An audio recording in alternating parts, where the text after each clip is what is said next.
Hello दोस्तों आज बात करेंगे हेल्थ इंश्योरेंस। और एक आंकड़े के हिसाब से इंडिया के अंदर 70% लोगों के पास एक अच्छा सा हेल्थ इंश्योरेंस नहीं है। और अनफॉर्चुनेटली ये ऐसी बात है जो एक लैक ऑफ नॉलेज को दर्शाती है कि लोगों के पास कितना अवेयरनेस कम है कि जो लोग 70% लोग इंडिया के जो एक अच्छा सा हेल्थ इंश्योरेंस नहीं लेते।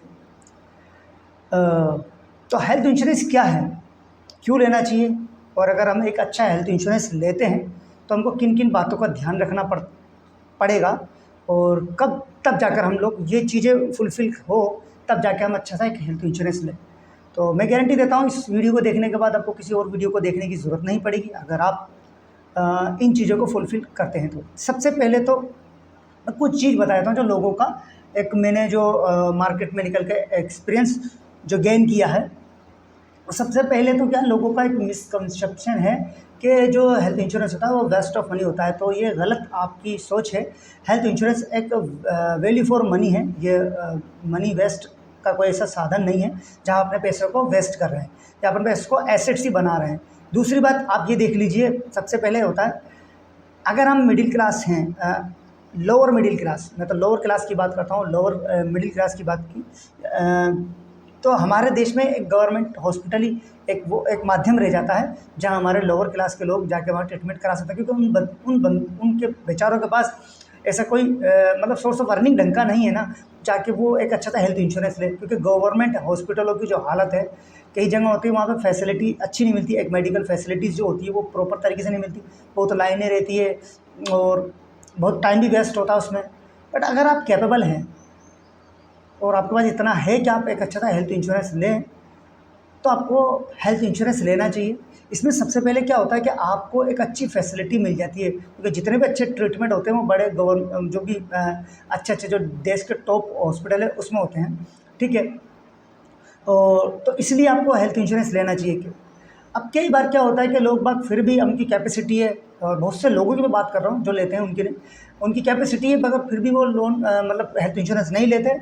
बट उनको जब एहसास पता है कब होता है, जब उनके पास एकदम से कोई मेडिकल इमरजेंसी आती है तब उनकी जेब से पैसा जाता है।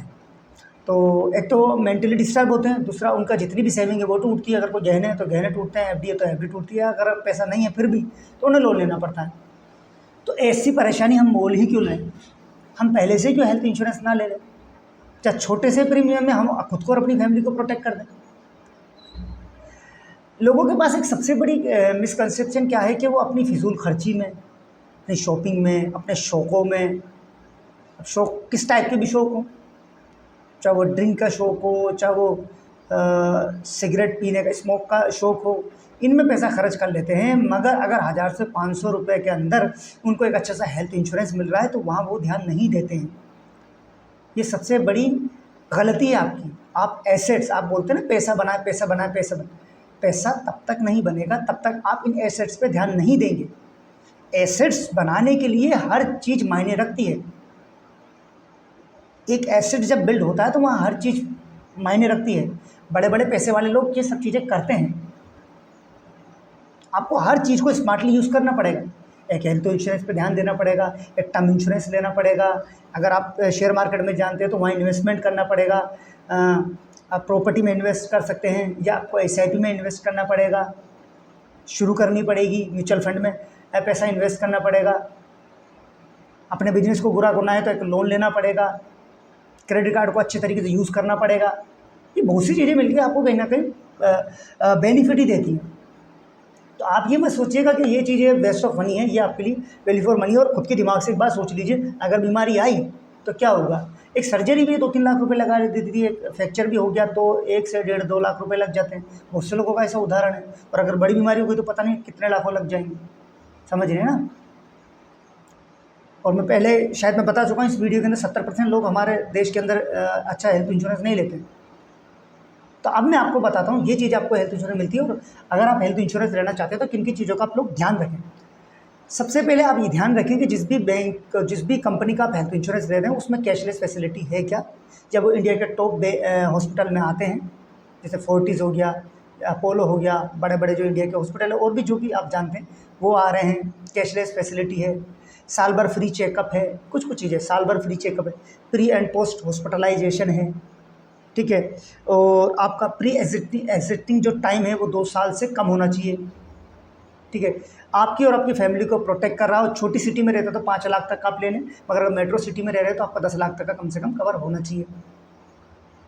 जिस भी कंपनी का आप इंश्योरेंस ले रहे हैं उसका सेटल रेशो कितना है, उसका 90% से ऊपर ही होना चाहिए, 95, 99 जैसे भी हो। और आपको साथ में इंश्योरेंस लेने पर आपको सेक्शन 80D के अकॉर्डिंग टैक्स में बेनिफिट भी मिलता है, तो ओवरऑल बढ़िया है। तो अब मैं आपको इस वीडियो पे मैंने सब कुछ आपको बता दिया है। अब ये वीडियो आपको अच्छी लगे तो इसको लाइक शेयर कमेंट कर दीजिए ताकि बहुत से लोगों की मदद हो जाए। और प्लीज़ अगर चैनल पे नए तो चैनल को सब्सक्राइब करके बेल बटन दबा दीजिएगा ताकि मेरी वीडियो की नोटिफिकेशन, आने वाली वीडियो की नोटिफिकेशन आपको मिलती रहे। और मैं इस वीडियो के डिस्क्रिप्शन में हेल्थ इंश्योरेंस के लिंक दे दूंगा जहां 24+ कंपनियां, इंडिया की टॉप कंपनी का आपको लिंक मिल जाएंगे। अच्छा, मैं टॉप कंपनी के नाम मैक्स केयर, HDFC, टाटा और मैक्स बूपा, बहुत सी ऐसी कंपनियां हैं। तो मैं तो आपको अच्छी टॉप 24+ कंपनी की दे दूँ, अगर इन 4-5 में भी आ रही हैं तो बेटर है, ठीक है। तो जब आप जाएंगे वहाँ पर और आप जैसे अप्लाई करेंगे तो इंडिया के टॉप फाइनेंशियल एडवाइज़र आपसे कनेक्ट करेंगे, आपको बताएंगे। आप ये भी देख लीजिएगा, मैंने चीज़ें बताई उसके बाद पहले ये चीज़ें टॉपिक लिख लीजिएगा, ये कवर हो रहे हैं क्या, ठीक है। फिर उसके बाद डिसीजन लीजिएगा, क्या पता कम प्रीमियम आपको अच्छा मिल जाए। और जिन लोगों को चल रहा है वो भी एक बार देख लें, कोई हेल्थ इंश्योरेंस वगैरह चल रहा है तो वो भी एक बार देख लें, ठीक है। तो ये सब चीज़ें को आप एक बार देखिएगा कि ये सब चीज़ें उसमें मेंशन हो रही। बाकी जो टॉप एडवाइज़र है वो आपको आप जब बताएंगे वो भी खुद कुछ बताएंगे और आप भी अपने हिसाब से बताइएगा, तो वो आपको से कनेक्ट करेंगे और एक अच्छी सी पॉलिसी आपको देने में मदद करेंगे। तो ये था ओवरऑल। दोस्तों, मैं अब अपने दोस्त आसिफ खान को इजाज़त दीजिए, मैं किसी और फाइनेंशियल प्रोडक्ट के रिगार्डिंग आपसे दोबारा बात करूँगा दोस्तों। तब तक के लिए जय हिंद।